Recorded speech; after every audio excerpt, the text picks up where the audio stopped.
जब आपने सुना आपने रिलेटिव से कि हर किसी व्यक्ति के अंदर एक खासियत होती है, एक एबिलिटी होती है और वो एबिलिटी आपका स्पेसिफिक फैक्टर होगा, तो पहचानिए उस एबिलिटी को। जर्नल फैक्टर जो हमारे डेली रूटीन टास्क करने में हमारी हेल्प करती है, चाहे वो कोई भी जो टास्क हो हमारा उसके अंदर जर्नल फैक्टर इंक्लूड होगा, तो वो होता है जर्नल फैक्टर। हे एवरीवन, कैसे हैं आप सब? स्वागत है आपका हमारे चैनल कंसेप्चुअल स्टडी पॉइंट में। तो अब तक हमने कंप्लीट की हैं 4 लेसन और अब हम इस वीडियो में करने वाले हैं lesson 5th, theories of intelligence. ये हमारा 5th लेसन होगा, थियरीज ऑफ इंटेलिजेंस। तो थियरीज ऑफ इंटेलिजेंस, सिंपल सी बात है, लेसन के नाम से ही ये पता चल रहा है कि हम इंटेलिजेंस की थियरीज पढ़ने वाले हैं। तो सबसे पहले क्वेश्चन राइज होता है, व्हाट इज इंटेलिजेंस? इंटेलिजेंस क्या होगा? अभी आप लोगों ने भी अपने आप से कभी कहा होगा आई एम इंटेलिजेंट, या आप लोगों ने किसी से और से कहा हो कि यू आर इंटेलिजेंट, या आपके पेरेंट्स ने कहा हो कि आप इंटेलिजेंट हैं, या किसी और से कहा हो कि मेरा बच्चा इंटेलिजेंट है। तो किस बिहाफ पे उन्होंने कहा कि मेरा बच्चा इंटेलिजेंट है? किस बिहाफ पे कभी आपने कहा कि मैं या आप इंटेलिजेंट? इंटेलिजेंसी को समझने के लिए आप थोड़ा सा पीछे जाइए, मतलब फ्लैशबैक में, इतना पीछे नहीं, और सोचिए कि आपने कब और किसे क्यों, किस वजह से उसको इंटेलिजेंट कहा। हो सकता है उसने आपका बुरे वक्त में बिल्कुल सही समय पर आकर साथ दिया हो, आपने कहा हो कि भी तुम तो काफ़ी इंटेलिजेंट हो यार, तुम समझ गए मुझे किस चीज़ की ज़रूरत थी। या फिर हो सकता है कि आपके पेरेंट्स को किसी नंबर की ज़रूरत है, आपके अंकल आंटी की, और वो नंबर आपको याद हो। और हो सकता है आपने कभी किसी सेंटर पर अपना आधार कार्ड नंबर या पैन कार्ड नंबर बता दिया और उन्होंने कहा हो अच्छा तुम्हें ये भी याद है, और आप इंटेलिजेंट हो गए हो। तो इसलिए मैं मतलब बताना चाहता हूँ यहाँ पर कि इंटेलिजेंस है जो, ये एक डिबेटेबल टर्म है। बस यही चलता रहता है कि इंटेलिजेंट क्या है ये किसी को नहीं पता, लेकिन एक क्राइटेरिया सेट किया गया है थियरीज के हिसाब से। वो क्राइटेरिया समझेंगे किसे हम इंटेलिजेंट कह सकते हैं और कौन इंटेलिजेंट है थियरीज के अकॉर्डिंग। तो ये डेफिनेशन और ये क्वेश्चन आंसर ये आपको पता होना चाहिए, अपने आप पढ़ लीजिएगा। अब हम पढ़ते हैं इंटरेस्टिंग नोट। 1921 के अंदर 13 साइकोलॉजिस्ट को बुलाया गया और एक मीटिंग बिठाई जाती है जिसमें कि क्या होता है, इंटेलिजेंट की डेफिनेशन, इंटेलिजेंस की डेफिनेशन को डिफाइन किया जाता है कि इंटेलिजेंस क्या है। सभी ने अपने अपने जो पॉइंट ऑफ व्यू रखे, जैसे गार्डनर, स्टर्नबर्ग, पार्किंस, बिनेट और स्पीयरमैन। तो अभी हम जो करने वाले हैं थियरी वो है स्पीयरमैन की थियरी। इससे पहले हम गार्डनर की भी पढ़ते, क्योंकि गार्डनर की भी हम आगे करेंगे। तो गार्डनर के अकॉर्डिंग जो उन्होंने 7 कंपोनेंट्स दिए जिससे कि हम किसी भी इंडिविजुअल या किसी एक व्यक्ति को इंटेलिजेंट कह सकते हैं। वो हो सकता है verbal comprehension, reasoning, perceptual speed, numerical ability, word fluency, associative memory, और 7th हमारा स्पेशल विजुअलाइजेशन। ये हम करेंगे गार्डनर की थ्योरी के अंदर, ठीक है। अब हम चलते हैं स्पीयरमैन की तरफ। स्पीयरमैन जो एग्जाम के अंदर क्वेश्चन आपको जो देखने को मिलेगा वो मिलेगा स्पीयरमैन के ऊपर डायरेक्ट। स्पीयरमैन 2 फैक्टर थ्योरी, या आपको देखने को मिलेगा पास थ्योरी, या थॉर्नडाइक थ्योरी, या थर्स्टोन थ्योरी, या थॉमसन थ्योरी। ऐसे आपको जो एग्जाम के अंदर क्वेश्चन मिलेंगे। क्वेश्चन आंसर की चिंता ना करें, कॉन्सेप्ट को क्लियर कीजिए। अब देखिए स्पीयरमैन ने क्या कहा, capacity of organism to adjust itself to an increasing complex environment. जो हमारा एनवायरनमेंट लगातार जिनकी जटिलताएं बढ़ती जा रही हैं, उस एनवायरनमेंट को फेस करने की कैपेसिटी जिस व्यक्ति में है उसे इंटेलिजेंट कहा गया है अकॉर्डिंग टू स्पीयरमैन। होना भी ऐसे ही चाहिए, क्योंकि हमारी जो कॉम्प्लेक्सिटी एनवायरनमेंट की वो दिन प्रतिदिन इंक्रीज हो रही है। अब हम चलते हैं आगे, पढ़ते हैं चार्ल्स एडवर्ड स्पीयरमैन की 2 फैक्टर थ्योरी। इनका पूरा नाम Charles Edward Spearman. 2 factor theory, factor theory क्यों कहा जाता है? क्योंकि इन्होंने फैक्टर एनालिसिस का यूज़ किया और फिर है जो 2 फैक्टर निकाले। एक फैक्टर का नाम बताया इन्होंने जी फैक्टर, जिसको हम कहते हैं जर्नल फैक्टर, और एक है हमारा एस फैक्टर,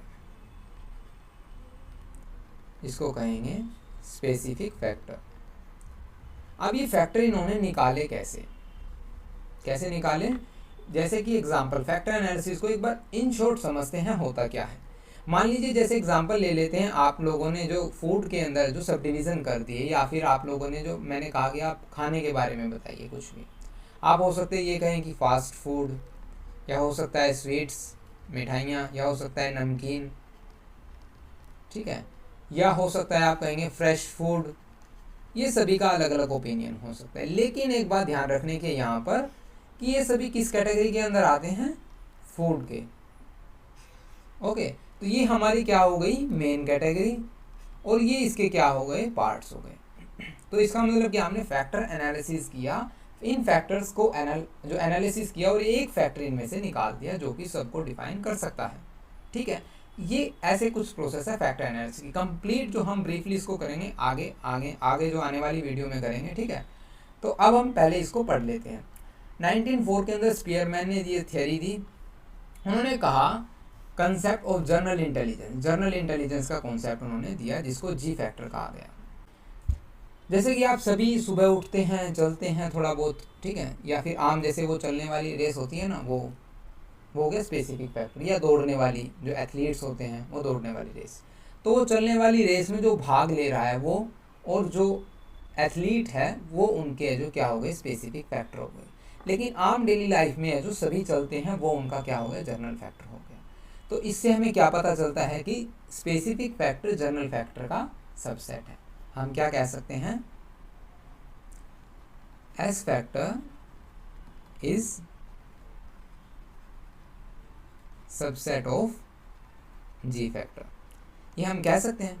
अब इन्होंने किस बिहाफ पे किया, फैक्टर एनालिसिस के बिहाफ पे किया। कैसे किया, उन्होंने क्या किया, जो ये रिपोर्ट तैयार की, एनालिटिकल रिपोर्ट तैयार की मेंटल एप्टीट्यूड टेस्ट के साथ और कोग्निटिव टेस्ट के साथ, जो कि पार्टिसिपेंट्स को थी। और वहाँ से उन्होंने उस स्कोर से पता क्या चला, उन्हें ये पता चला जो व्यक्ति किसी स्कोर के अंदर अच्छा, या किसी टेस्ट के अंदर सॉरी अच्छा स्कोर कर रहे हैं, तो वो किसी दूसरे टेस्ट में भी अच्छा स्कोर कर रहे हैं। Those who perform badly in one test also perform similarly in other test. और जो जिन्होंने अच्छा परफॉर्मेंस नहीं किया वो दूसरे टेस्ट के अंदर भी अच्छा परफॉर्मेंस नहीं कर पा रहे। तो इससे ये पता चलता है कि सभी में एक कॉमन ट्रेट एग्जिस्ट करता है, या कॉमन है जो फैक्टर है, जिसको कि जनरल फैक्टर कहा गया। आई होप आप समझ गए होंगे। तो Spearman state that various mental traits are not independent. उन्होंने कहा कि मेंटल ट्रेट्स, जो अलग अलग मेंटल ट्रेट्स हैं, ये इंडिपेंडेंट नहीं है, ये सभी डिपेंडेंट हैं, एक दूसरे पर डिपेंड करते हैं। And there exist a common factor, और यहाँ पर एक कॉमन फैक्टर एग्जिस्ट करता है in all the cognitive ability of the person, जिसको कि जी फैक्टर कहा जाता है। आई होप आप समझ रहे होंगे मैं क्या कहना चाहता हूँ। तो यहाँ से निकलता है एक जी फैक्टर और एक एस फैक्टर। अब जैसा कि मैंने बताया एस फैक्टर है जो वो सबसेट है जी फैक्टर का। अब बात आती है परफॉर्मेंस की। परफॉर्मेंस किसे कहेंगे, जब जी फैक्टर और एस फैक्टर दोनों मिल जाते हैं उसको हम कहेंगे परफॉर्मेंस। एग्जाम्पल वही एथलीट्स का, आप जब नॉर्मल दौड़ते हैं उससे पहले आपको दौड़ना आना चाहिए, है ना। तो जब दोनों जुड़ जाते हैं, ऐड हो जाते हैं, तब हम उसको क्या कह सकते हैं, उसकी परफॉर्मेंस सामने वाले व्यक्ति की, ठीक है। या फिर हम कह सकते हैं, मान लीजिए कोई अभी लाइफ के अंदर कौन नहीं सोचता, थिंकिंग स्किल सभी में होती है, मतलब सोचते, आम सोचना वो सभी ठीक है, लेकिन एक क्रिएटिविटी लेवल पर सोचना कि आपने किसी ने क्वेश्चन का जवाब पूछा, ठीक है, आपने क्या किया, क्वेश्चन का आंसर देने की बजाय एक इतना क्रिएटिव आंसर दे दिया कि सामने वाले इन्फ्लुएंस हो जाता है और वो आपको कहता है यू आर इंटेलिजेंट। अब ऐसा क्यों हुआ, क्योंकि आप बेसिक्स पहले आप सोचते तो थे, लेकिन आपने रिहर्सल कर करके या प्रैक्टिस कर करके कुछ ऐसी कंडीशंस या एक्सपीरियंस लाइफ फेस ऐसे किए हैं जिससे कि आपकी सोचने की स्किल्स इतनी बेहतर हो गई है कि आप जो नॉर्मल लोगों से बेहतर सोचते हैं। वो हो गया स्पेसिफिक फैक्टर। तो आप यहाँ से ये भी कह सकते हैं स्पेसिफिक फैक्टर है जो एक्वायर्ड है और जनरल फैक्टर इनबोर्न है। ये हम पढ़ रहे हैं कैरेक्टरिस्टिक्स के अंदर। चलिए, characteristics of G factor. G is a universal and inborn abilities. G ये वेरी करता है पर्सन टू पर्सन, और लेकिन जो व्यक्ति के अंदर जो जी फैक्टर होगा वो कॉन्स्टेंट लेवल के अंदर होगा, ठीक है। मतलब क्या होगा इसका, जैसे कि आपके ब्रदर एंड सिस्टर, मान लीजिए कोई पढ़ाई के अंदर इंटेलिजेंट और आप नहीं हो। अब मैंने इंटेलिजेंट ही बोल दिया तो इंटेलिजेंट नहीं कहेंगे हम यहाँ पर, हम कहेंगे कि पढ़ने में ठीक है और आपकी परफॉर्मेंस एवरेज से बिलो है। हो सकता है कि आपकी जो परफॉर्मेंस है वो ताउम्र ऐसी ही रहे और आपके ब्रदर ताउम्र वैसे ही रहे, लेकिन ये भी हो सकता है कि एक लेवल पर जाकर आपने आपके फ्रेंड्स या पेरेंट्स नहीं, फ्रेंड्स या जो ब्रदर एंड सिस्टर के अंदर देखा होगा, रिलेटिव्स के अंदर देखा होगा कि कुछ बच्चे 10th तक पढ़ते ही नहीं, बिल्कुल नहीं पढ़ते, वो मतलब घूमते रहते हैं या फिर मौज मस्ती करते हैं, लेकिन 10th के बाद अचानक से क्या होता है, वो एनवायरनमेंट से ऐसा कुछ सीखते हैं कि वो +2 के अंदर टॉप करते हैं। आपने देखा होगा, है ना। वो क्या होता है, वो स्पेसिफिक फैक्टर को क्रिएट कर लेते हो जनरल फैक्टर के अंदर से, ठीक है। तो G factor is common in all life activities के अंदर कॉमन है। G is responsible successful in life, ये कंसीडर किया जाता है जितना ज़्यादा जी फैक्टर होगा उतने ही लाइफ के अंदर किसी इंडिविजुअल के सक्सेसफुल होने के चांसेस ज़्यादा होंगे, और जितने कम जी फैक्टर होगा उतना ही कम चांसेस होगा कि वो व्यक्ति सक्सेसफुल हो उसकी लाइफ के अंदर। ये कंसीडर किया जाता है अकॉर्डिंग टू दिस थियरी। अब एस फैक्टर के कैरेक्टरिस्टिक्स क्या होंगे? S is a learn and acquired in the environment. Obvious है, हम एनवायरनमेंट से सीखते हैं, फेस करते हैं एनवायरनमेंट की चीज़ों को, और फिर हम जो एस फैक्टर को लर्न करते हैं, एक्वायर करते हैं। एस वेरी करेगा पर्सन टू पर्सन, हो सकता है आप मैथमेटिकल कैलकुलेशन में हो सकता है आपकी सिस्टर केमिस्ट्री के अंदर हो, है ना। तो ये अलग अलग होता है, केमिकल्स की इंफॉर्मेशन ज़्यादा हो, ठीक है। S is a closely associated with aptitude of a person, ये उसके एप्टीट्यूड पर डिपेंड करती है, उससे रिलेट करती है। अब बात आती है G. G is the every general mental ability task of a person, ये हम जी फैक्टर कह सकते हैं। जो कोई भी मेंटल टास्क हो रहा है उसमें जी फैक्टर होगा ही होगा, क्योंकि मैंने पहले ही बताया है जो एस फैक्टर है वो सबसेट है, ऐसा ही साइन होता है ना शायद कुछ मैथ्स का, जो मैथ्स के स्टूडेंट्स हैं वो जान जाएंगे इसको। सबसेट है किसका? जी फैक्टर का, ठीक है। तो जी फैक्टर मतलब जी फैक्टर तो होगा ही होगा। एस फैक्टर क्या होगा? ओनली जो स्पेसिफिक इंटेलेक्चुअल एबिलिटीज, जो स्पेशल एक्टिविटी होगी, एबिलिटी होगी, वो एस फैक्टर कहलाएगी। तो चलिए अब आगे पढ़ लेते हैं। This is different thing that there is a more than 2 factor. अब ये बात देखिए, अब जनरल फैक्टर तो हमने पढ़ा कि सभी में एक जैसा होगा, और जैसा होगा वैसा ही कांस्टेंट रहेगा, लेकिन एस फैक्टर का क्या होगा? एस फैक्टर के डिवाइड मतलब पार्ट्स हैं S1, S2, S3, S4। हो सकता है S1 है जो मैथमेटिक्स से रिलेट करता हो सकता है ये केमिकल से रिलेट करता हो सकता है S3 है जो स्पोर्ट्स से रिलेट करता हो, और हो सकता है S4 किससे रिलेट करें हम यहाँ पर? थिंकिंग से ही मैं सोच रहा हूँ, तो थिंकिंग से रिलेट करता है, आपकी क्रिएटिव थिंकिंग हो। तो क्या है? there is a more than 2 factor as the S factor has various sub factors, because S factor के आगे फर्दर फैक्टर्स किए गए हैं depending upon the number of specific ability in each test. हर एक व्यक्ति के अंदर, जैसा कि आपने भी सुना होगा अपने एनवायरनमेंट में, अपने रिलेटिव से, किसी ने मतलब हर व्यक्ति के अंदर कोई ना कोई एक खासियत ज़रूर होती है, और जो वो खासियत होती है ना वो स्पेसिफिक फैक्टर होता है ना। और जो हम जो अपनी डेली रूटीन्स टास्क करते हैं वो क्या होता है? जनरल फैक्टर होता है। According to Spearman, in simple words आप ये समझ सकते हैं, जब आपने सुना आपने रिलेटिव से कि हर किसी व्यक्ति के अंदर एक खासियत होती है, एक एबिलिटी होती है, और वो एबिलिटी आपका स्पेसिफिक फैक्टर होगा, तो पहचानिए उस एबिलिटी को। जनरल फैक्टर जो हमारे डेली रूटीन टास्क करने में हमारी हेल्प करती है, चाहे वो कोई भी जो टास्क हो हमारा, उसके अंदर जनरल फैक्टर इंक्लूड होगा, तो वो होता है जनरल फैक्टर। ये बिल्कुल अच्छा एग्जाम्पल था, आई होप आप समझ गए होंगे। उसके बाद आता है we can say that the specific ability of a person में बी ड्राइंग, हो सकता है वो ड्राइंग हो, इंटरफेरेंसेस हो, कोडिंग हो, एंड सो ऑन, बहुत सारी होती है भाई स्पेसिफिक एबिलिटी। अब ये देखिए आपके अंदर कौन सी स्पेसिफिक एबिलिटी है, आपके फ्रेंड्स के अंदर स्पेसिफिक एबिलिटी कौन सी है, और अपने रिलेटिव्स में, आपके पेरेंट्स में क्या रही है, आप में क्या होंगी या क्या है, पहचानिए उसको। Every individual, according to this theory, is born with a different level of G factor, and greater the G factor, the greater the chance that the person will success in their life. Understand? ये consider किया जाता है, ये example था, जैसे कि subset का example हो सकता है, ठीक है। ये आप एग्जाम के अंदर एज इट इज़ लिख सकते हैं, कोई भी आपको प्रॉब्लम फेस करने को नहीं मिलेगी। ओके, अब हम चलते हैं पास्ट थियरी पर। अब पास्ट थियरी क्या है? देखिए, पास्ट थियरी प्लानिंग, जैसे कि यहाँ पर राइट डाउन किया हुआ है, attention and arousal, S means यहाँ पर होगा साइमल्टेनियस, हो ये वाला एस मीन्स होगा हमारा सक्सेसिव। अब ये किन्होंने दी है? ये JP Das, Jack Naglieri and Kirby ने 1994 के अंदर दी। उन्होंने ये कहा कि 4 फंक्शनल यूनिट्स आएंगे ना, ये 4 हो गई यहाँ पे PASS, तो 4 फंक्शनल यूनिट्स आएंगे, ठीक है, जो कि किसी भी इंडिविजुअल की इंटेलेक्चुअल एक्टिविटीज़ को डिटरमाइन करेगा, ठीक है। ये जो 4 हैं, ये हमारी 4 फंक्शनल यूनिट्स हैं, ये हर एक इंडिविजुअल की इंटेलेक्चुअल एबिलिटी को डिफाइन करेंगे, बताएंगी।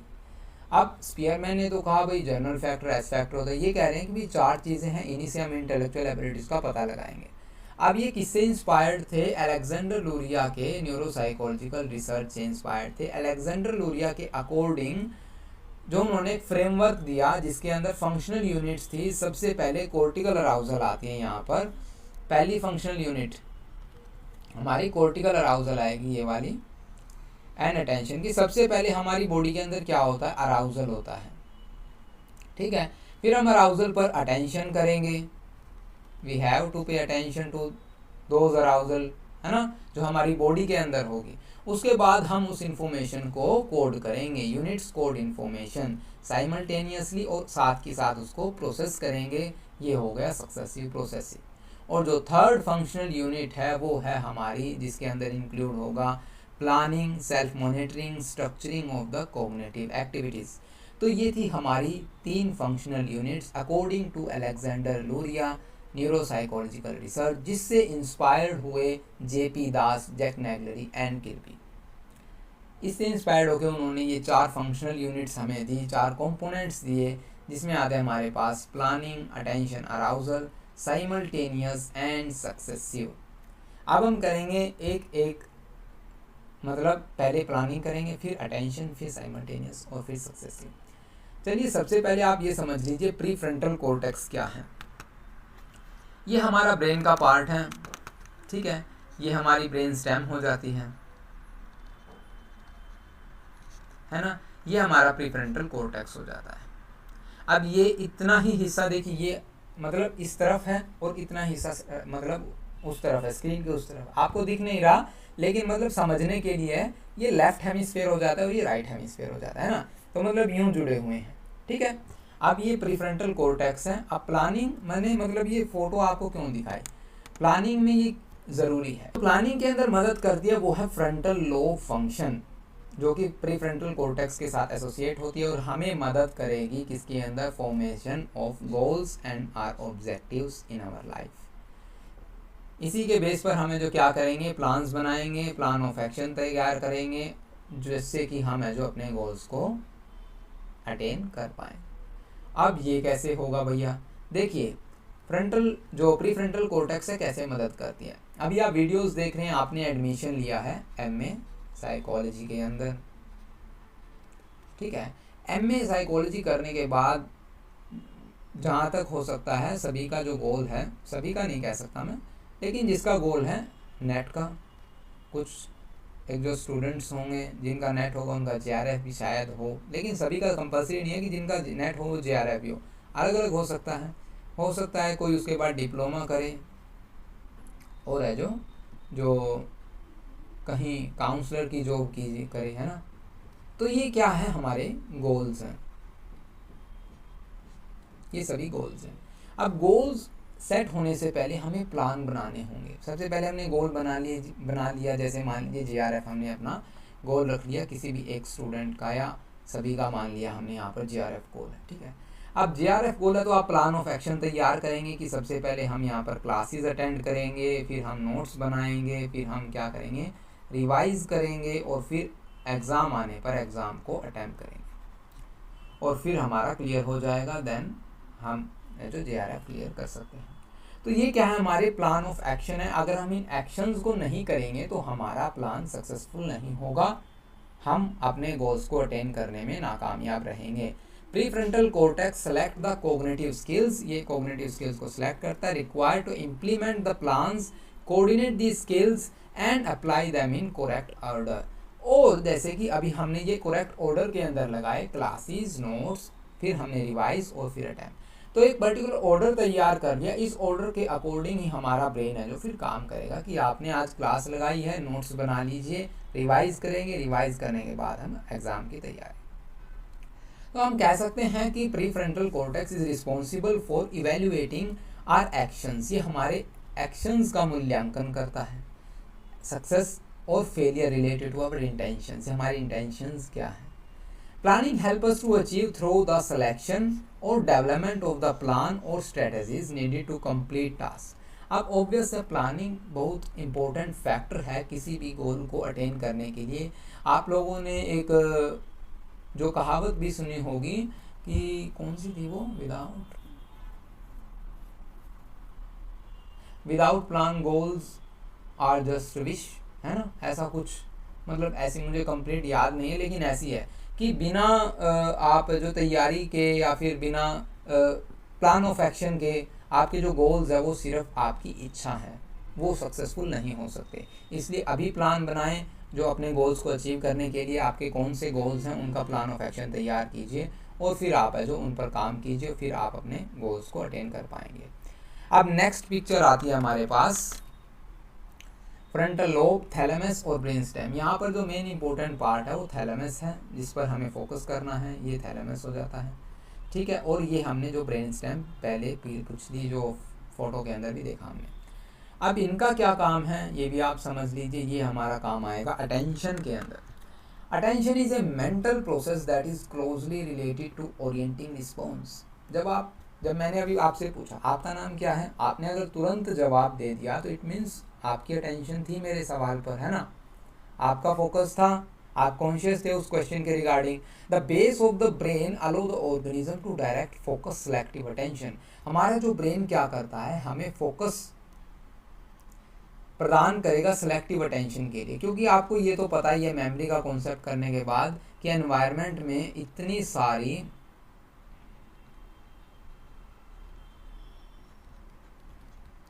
क्या है, इंफॉर्मेशंस हैं। इंफॉर्मेशन इतनी सारी है कि आप सभी पर अटेंशन दे भी नहीं सकते, ठीक है। तो ब्रेन क्या करता है, फोकस करता है सिर्फ सेलेक्टिव अटेंशन एक पर्टिकुलर इंफॉर्मेशन पर, बाकी हम क्या कर देते हैं, लॉस कर देते हैं दूसरी स्टिमुलस को। अब अराउजल क्या है, अराउजल से समझते हैं हम कि people awake and alert means जैसे अभी आप बाइक चला रहे हैं, मोस्टली शायद जिसने बाइक चलाई है उनके साथ हो ही जाता है, जो रास्ते पे जो स्ट्रे डॉग्स होते हैं ना, स्ट्रीट डॉग्स, वो क्या होते हैं, कई बार क्या होता है आप ज़्यादा तेज़ बाइक चलाते हैं और आपके पीछे जो बार्किंग करने लग जाते हैं, आपके पीछे लग जाते हैं, तो आप वहाँ पर एकदम डर जाते हैं। तो वहाँ पर क्या होता है, अराउजल होता है, आपका ब्रेन अरे ये क्या हो गया। तो ये क्या है कि पीपल अवेक एंड अलर्ट। उसके बाद आप नेक्स्ट टाइम जब आपको कोई डॉगी है जो नज़दीक दिखेगा बाइक, या बाइक को आराम से कर लेंगे या फिर हॉर्न देकर निकल जाएंगे।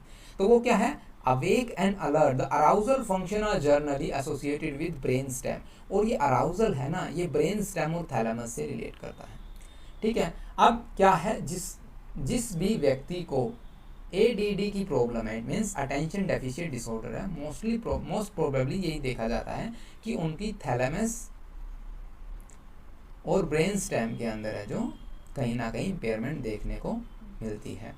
तो ऐसा ज़्यादातर चांसेस में ऐसा होता है, जिनको अटेंशन डेफिशिएंट डिसऑर्डर है उनकी इन पार्ट्स के अंदर है जो कहीं ना कहीं क्षति पहुंची होती है, उन्हें प्रॉब्लम होती है।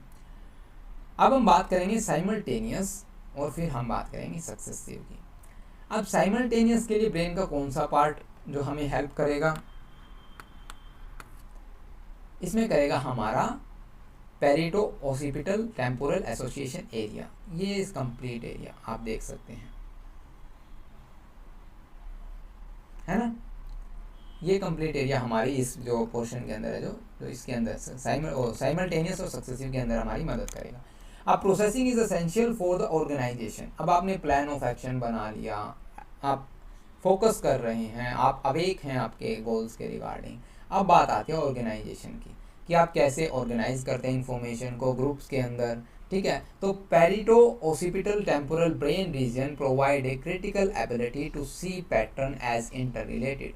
इसको हम समझते हैं एक एग्जाम्पल से, जैसे कि आपने कभी कॉम्पिटिटिव एग्ज़ाम दिया हो कोई भी, तो उसके अंदर क्या होता है, कुछ ऐसी स्ट्रक्चर्स होती हैं। मान लीजिए ये एग्जाम्पल ले लेते हैं, और आपको जो ऑप्शन देने होंगे, आपको स्ट्रक्चर कंप्लीट करनी है, आपको एग्जांपल देंगे कि मान लीजिए ये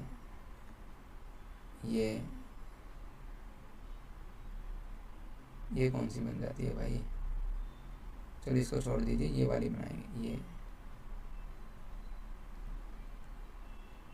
तीन ही बहुत है, ठीक है, या फिर ये वाली दे देते हैं एक रेक्टेंगुलर। अब आपको ये पूछा जाता है कि आप इनमें से कौन सी स्ट्रक्चर को उठाएंगे। अब ऑब्वियस है, ना तो ये लगेगी ना ये लगेगी, घुमानी थोड़ी है हमें, ये 3D तो है नहीं जो आप लगाएंगे और पकड़ के ऐसे डाल देंगे इसके अंदर। तो यहाँ पर ये बिल्कुल फिट बैठेगी, इसको कंप्लीट एक रेक्टेंगल बना देगी। तो यहाँ पर आप क्या करें, आपका ब्रेन है जो आपको पैटर्न रिकॉग्नाइज करने में मदद करता है, जैसे कि Raven progressive matrix RPM test के अंदर किया जाता है। Design given and one of its part has been remove, और उनमें से किसी एक पार्ट को रिमूव कर दिया जाता है, जो कि हमें चूज़ करना होता है 6 ऑप्शंस में से कौन सा पार्ट उस डिज़ाइन को कंप्लीट करेगा। अंडरस्टैंड। अब आता है हमारा जो आता है successive processing. Simultaneous processing help us in finding relationship between the given abstract figures. जो एब्स्ट्रैक्ट फिगर्स हैं उनके बीच में हम रिलेशनशिप जो क्रिएट करते हैं, हमें पता लगता है कि इनके बीच में रिलेशनशिप एक्चुअली में है या नहीं है। Successive progressing is involved with the use of stimuli arranged in a specific serial order. Successive processing का मीन्स क्या है, हम है जो इन्फॉर्मेशन को ऑर्डर के अंदर अरेंज कर पा रहे हैं। जैसे कि मान लीजिए लर्निंग ऑफ डिजिट्स, अल्फ़ाबेट्स, जैसे कि बोर्ड मास होता है ना, आप लोगों ने सभी ने पढ़ा होगा कि सबसे पहले ब्रैकेट, फिर ये वो क्या होता है भाई, वो तो मैं भूल गया अभी। तो ये डिवाइड, ये मल्टीप्लाई, ये एडिशन, ये सब्ट्रैक्शन, ठीक है। अभी मुझे वो याद नहीं है, अगर आपको याद है तो आप कमेंट करके बता दीजिएगा, मैं भी रिवाइज कर लूँगा, ठीक है। तो learning of digits, alphabets, multiplication table, this type of processing is related to temporal lobe. ये हमारे टेम्पोरल लोब से रिलेट करती है, और यहाँ पर हमारी कंप्लीट हो जाती है पास्ट थियरी। अब हमने स्पीयरमैन टू फैक्टर थियरी कर ली है, पास्ट थियरी कर ली है, डायरेक्ट क्वेश्चन बन जाएगा आपका, कोई घबराने वाली बात नहीं। पास्ट थ्योरी पर तो मेरे हिसाब से लगभग हर बार आपको क्वेश्चन देखने को मिल जाएगा। अदरवाइज़ हम आपको क्वेश्चन भी प्रोवाइड करवा देंगे और आंसर तो आपको प्रोवाइड करवा रहे हैं। आप राइट डाउन भी कर सकते हैं और नोट्स भी ले सकते हैं हमसे। अब बात करेंगे थर्स्टोन थियरी की।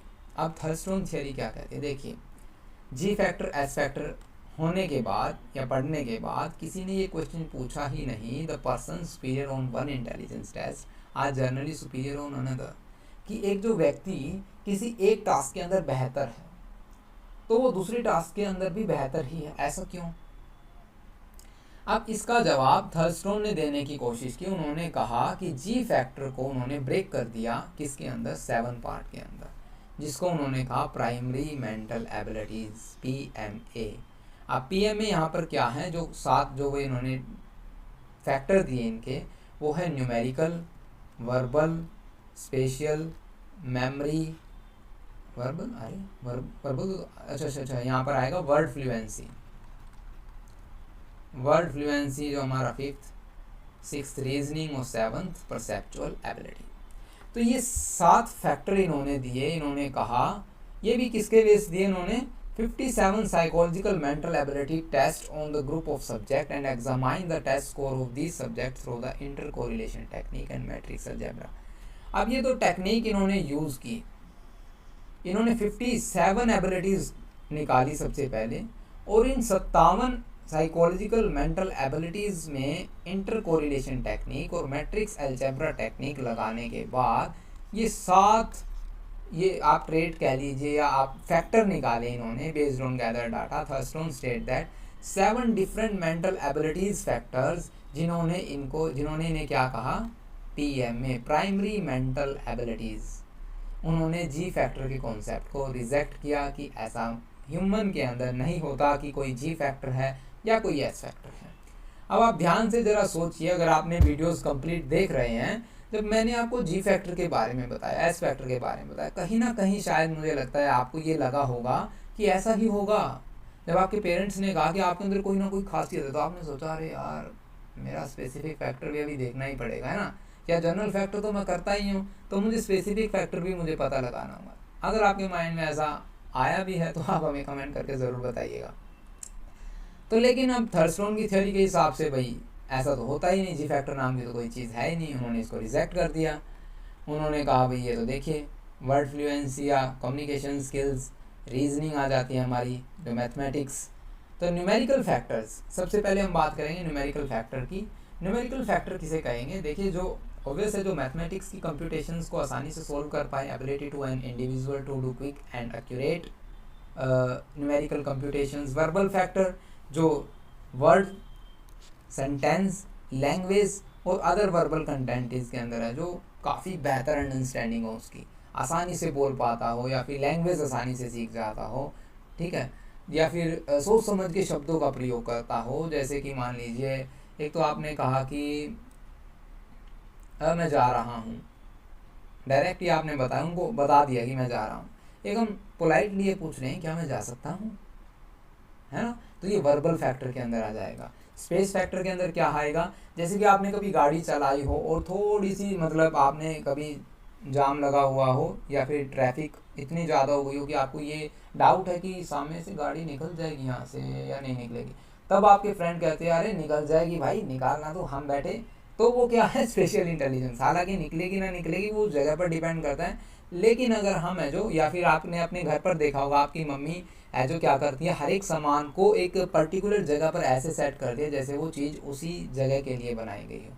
आप कहेंगे अरे मम्मी क्या बात है, बिल्कुल आपने तो परफेक्टली सेट कर दिया ना। तो हम क्या कहेंगे? वो स्पेशल इंटेलिजेंस होती है। या फिर हम आर्किटेक्ट्स का एग्जांपल ले सकते हैं, जो जगह का बिल्कुल सोच समझ के यूज़ करते हैं, वो उनमें जो स्पेस फैक्टर काफ़ी ज़्यादा होता है, ठीक है। मेमोरी के अंदर क्या होगा? मेमोरी जैसे कि हमने पढ़ा, प्रोसेस है, आप है जो कैसे इंफॉर्मेशन परसीव करते हैं, इसके अंदर परसेप्शन आ जाती है। फिर आप स्टोर कैसे करते हैं, और उसके बाद आप है जो ज़रूरत पड़ने पर उसको रिटेन कर पाते हैं या नहीं पाते, रिकॉल आप कर पाएंगे या नहीं कर पाएंगे, ये मेमोरी कॉन्सेप्ट हो जाता है। जैसे कि एग्ज़ाम्स के अंदर अभी आपने वीडियोस भी देख ली, नोट्स भी पढ़ लिए, रिवाइज भी कर रहे हैं, लेकिन कई बार क्या होता है एग्ज़ाम के अंदर हम मेन पॉइंट ही भूल जाते हैं, या फिर हमें 7 मेंटल एबिलिटीज़ लिखनी है, 7 में से हम 5 लिख पाए, 2 भूल गए। तो ये क्या है? मेमोरी। आप फोकस कीजिए अपने आप पर, ठीक है। अब वर्बल फ्लुएंसी और वर्ड फ्लुएंसी क्या होगी? रैपिडली स्पीक आइसोलेटेड वर्ड्स और sentences, then verbal fluency comes into play. A person with high word fluency may excel in this task.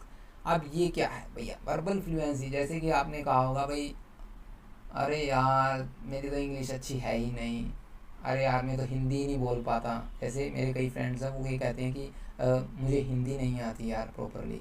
वो थोड़ा मतलब मैसेजेस में, टेक्स्ट में बात करते हैं तो कहते हैं I can't understand Hindi properly.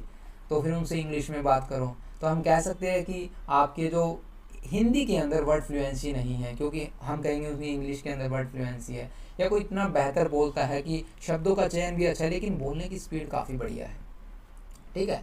Inductive reasoning factor, ability to deduce a general principle from a specific, एक स्पेसिफिक कॉन्सेप्ट से हम ऐसा कॉन्सेप्ट लगा दें सभी पर अप्लाई कर सके, ठीक है। परसेप्चुअल स्पीड फैक्टर, हम है जो कैसे रिकॉग्नाइज करते हैं चीज़ों को, पहचानते कैसे हैं, परसेप्शन आ जाएगी ना यहाँ पर।